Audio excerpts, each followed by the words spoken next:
Halo semuanya, selamat datang kembali di channel Gapai PTN. Bersama aku Nurul Fajriah, salah satu tutor Gapai PTN. Jadi kali ini kita akan membahas mengenai kerajaan Hindu dan juga Buddha yang ada di Indonesia. Nah, teman-teman tahu nggak sih siapa pembawa agama Hindu dan Buddha? Dan bagaimana sih caranya agama Hindu dan Buddha itu bisa ada di negara kita, negara Indonesia? Nah, jadi agama Hindu-Buddha bisa berada di Indonesia yaitu melalui hubungan perdagangan antara Indonesia dan India. Lambat laun, agama Hindu dan Buddha masuk dan tersebar di Indonesia. Agama Hindu-Buddha ini dianut oleh raja-raja dan bangsawan. Nah, dari lingkungan raja dan bangsawan ini, agama Hindu-Buddha akhirnya tersebar ke lingkungan rakyat biasa. Oke, sekarang kita bahas kerajaan Hindu-Buddha yang ada di Indonesia. Yang pertama ada Kerajaan Kutai. Kerajaan Kutai berdasarkan sumber-sumber berita yang berhasil ditemukan menunjukkan bahwa Kerajaan Kutai terletak di Kalimantan Timur, yaitu di hulu Sungai Mahakam. Nah, nama kerajaan ini disesuaikan dengan nama daerah tempat penemuan prasasti, yaitu di daerah Kutai. Kerajaan Kutai menganut agama Hindu, dan kerajaan Kutai ini didirikan oleh Raja Kudungga pada 400 Masehi. Raja-raja yang memerintah kerajaan Kutai yaitu Raja Kudungga, Raja Asmawarman, dan Raja Mulawarman.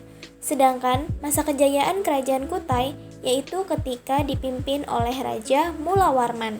Kemudian, sumber yang menyatakan bahwa di Kalimantan Timur berkembang kerajaan yang mendapat pengaruh Hindu adalah karena penemuan peninggalan berupa tulisan atau prasasti. Nah, tulisan itu berhasil ditemukan dan terdapat pada 7 buah tiang batu yang disebut dengan nama Yupa. Tulisan yang terdapat pada Yupa itu mempergunakan huruf Pallava dan bahasa Sanskerta. Oke, selanjutnya Kerajaan Tarumanegara. Lokasi Kerajaan Tarumanegara yaitu pusatnya berada di Sungai Citarum dan Cisadane, Jawa Barat. Jadi, Kerajaan Tarumanegara merupakan kerajaan Hindu tertua kedua setelah Kerajaan Kutai. Kerajaan Tarumanegara atau Kerajaan Tarum merupakan kerajaan yang berkuasa di wilayah barat Pulau Jawa, yaitu pada abad ke-4 hingga abad ke-7 Masehi. Nah, kata Tarumanegara ini berasal dari kata tarum dan nagara. Tarum yang merupakan nama sungai yang membelah Jawa Barat yang sekarang bernama Sungai Citarum, dan kata nagara yang diartikan sebagai negara atau kerajaan. Kerajaan Tarumanegara menganut agama Hindu, dan Kerajaan Tarumanegara mencapai puncak kejayaan ketika dipimpin oleh Raja Purnawarman. Di masa kepemerintahan Purnawarman, luas Kerajaan Tarumanegara diperluas dengan menaklukkan kerajaan-kerajaan yang berada di sekitarnya. Tercatat luas Kerajaan Tarumanegara hampir sama dengan luas daerah Jawa Barat sekarang.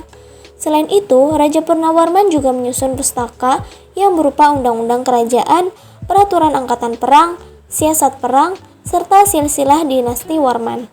Raja Purnawarman juga dikenal sebagai raja yang kuat dan bijak kepada rakyatnya.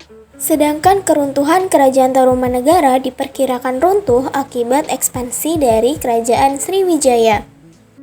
Oke, lanjut ke peninggalan prasasti. Yang pertama ada Prasasti Tugu. Prasasti yang ditemukan di daerah Tugu, Jakarta. Prasasti yang berisi bahwa raja memerintahkan penggalian saluran air Gomati dan Candrabaga. Kemudian ada Prasasti Ciaruten yang ditemukan di Ciampea, Bogor. Nah, pada prasasti ini terdapat 2 telapak kaki Raja Purnawarman. Kemudian ada Prasasti Kebon Kopi yang ditemukan di Kampung Muara Hilir, Cibung Bulang. Prasasti ini berisi telapak kaki gajah yang merupakan telapak penguasa Taruma. Selanjutnya ada Prasasti Jambu yang menggambarkan kehebatan Purnawarman. Lalu ada Prasasti Pasir Awi, Muara Cianten, dan Cidang Hiang. Kerajaan selanjutnya adalah Kerajaan Sriwijaya. Kerajaan Sriwijaya itu pusatnya terletak di pinggir Sungai Musi, Sumatera Selatan, yang kemudian berpindah ke Jambi.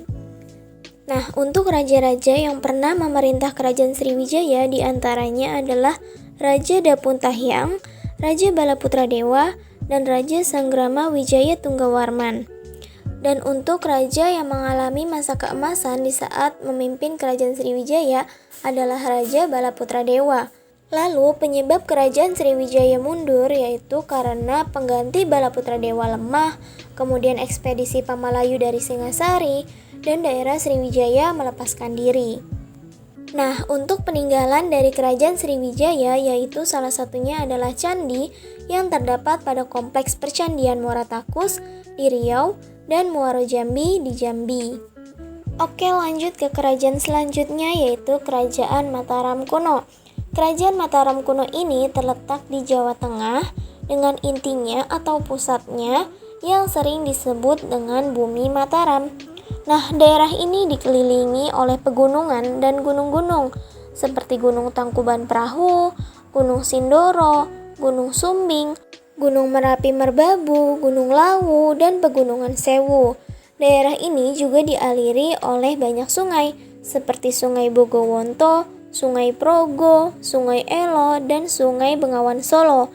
Itulah sebabnya daerah ini sangat subur. Kerajaan Mataram kuno ini menganut agama Hindu awalnya, yaitu dinasti Saniaya, yang kemudian menganut agama Buddha, yaitu dinasti Shailendra. Tetapi di kerajaan Mataram kuno ini pada akhirnya terjadi percampuran Hindu-Buddha yang terjadi pada masa pemerintahan Rakai Pikatan, yaitu dinasti Saniaya dan istrinya Pramodawardhani dari dinasti Shailendra. Oke, kerajaan selanjutnya adalah Kerajaan Medang Kamulan. Kerajaan Medang Kamulan adalah kerajaan di Jawa Timur pada abad ke-10. Kerajaan ini merupakan kelanjutan dari dinasti Sanjaya atau Kerajaan Mataram kuno di Jawa Tengah. Lalu dipindahkan pusat kerajaannya dari Jawa Tengah ke Jawa Timur. Nah, pemindahan pusat kerajaan tersebut diduga dilatar belakangi karena adanya bencana alam berupa letusan Gunung Merapi. Kerajaan Medang Kamulan mengalami peralayan oleh Raja Wurawari akibat pertikaian dengan Kerajaan Sriwijaya. Nah, untuk raja-raja yang pernah memimpin Kerajaan Medang Kamulan diantaranya adalah Empu Sindok. Empu Sindok merupakan raja pertama yang memerintah selama 20 tahun, yaitu dari 929 Masehi sampai 949 Masehi.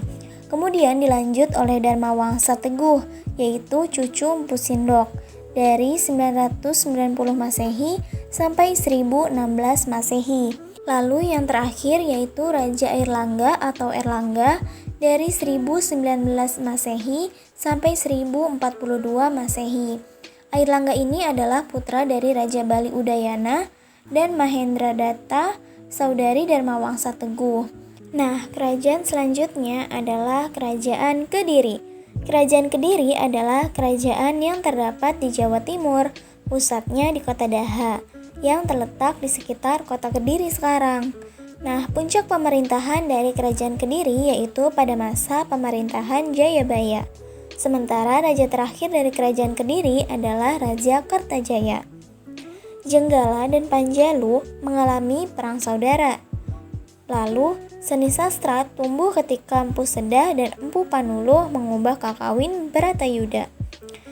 Nah, runtuhnya Kerajaan Kediri yaitu karena Brahmana bekerja sama dengan Ken Arok untuk meruntuhkan Kerajaan Kediri. Nah, setelah Kerajaan Kediri runtuh, maka muncullah Kerajaan Singasari. Nah, Kerajaan Singasari ini seperti yang tadi aku bilang, dia itu muncul setelah Ken Arok dibantu dengan Brahmana mengalahkan Kertajaya dan mendirikan Kerajaan Singasari dalam Perang Genter. Raja-raja yang memimpin Kerajaan Singasari diantaranya adalah Ken Arok, Anusapati, Tohjaya, Ranggawuni, dan yang terakhir adalah Raja Kertanegara. Oke, lanjut ke kerajaan yang terakhir yaitu Kerajaan Majapahit. Kerajaan Majapahit didirikan oleh Raden Wijaya. Raden Wijaya bersama tentara Mongol menghancurkan Jayakatwang dan ia pun berbalik menghancurkan Mongol. Setelah Raden Wijaya wafat, maka pemerintahan Kerajaan Majapahit diteruskan oleh anaknya yaitu Raja Jayanegara. Nah, Setelah Jayanegara wafat, maka digantikan oleh adiknya yaitu Tribhuwana Tunggadewi. Gajah Mada mengikrarkan Sumpah Palapa atau Ikrar Penyatuan Nusantara.